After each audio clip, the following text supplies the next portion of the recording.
Kyiv, Ukraine. CNN. This is the moment Russian President Vladimir Putin has been waiting for, the moment when he doesn't have to do much and can call it victory.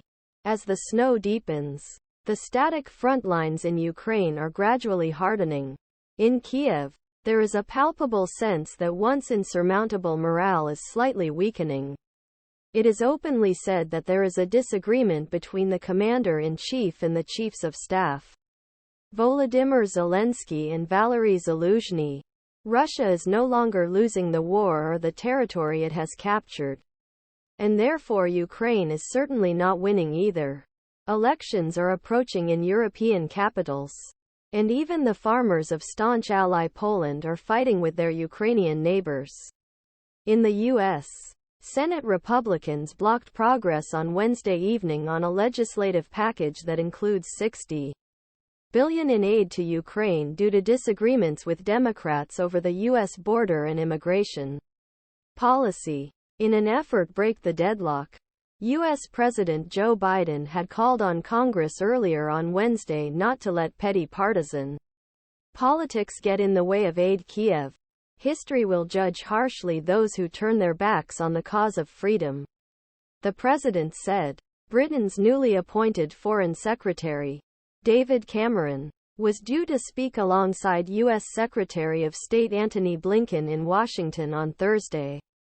The United Kingdom also called for continued international support to Ukraine as it struggles with Russia's invasion. VucciAP. The unity, purpose and intent that was so remarkable for first 21 months of Europe's most important event since the fall. Berlin Wall was always an outlier.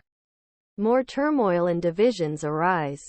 The uncertainty emerging in Washington is even more confusing. Congress' reluctance to provide urgently needed aid is often billed as Republicans concerned about not wanting to drag the United States into another conflict. But purpose of the aid is just ensure that Ukraine can continue fighting Moscow. Rather than allowing Putin get close enough NATO borders, United States would have fight for its allies in person rather than by proxy.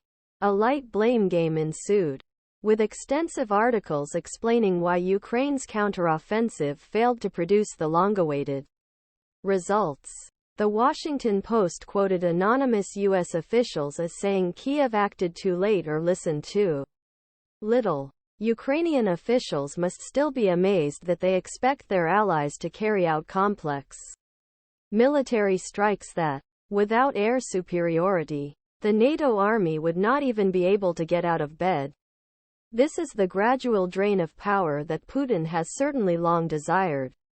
And it is a remarkable turnaround for an authoritarian leader who only 6 months ago faced an open but short-lived rebellion from loyalist Yevgeny Prigozhin. Prigozhin is dead, killed along with other senior Wagner figures in a mysterious plane crash. Moscow is rich in oil money. Prisons fill the trenches with a seemingly inexhaustible supply of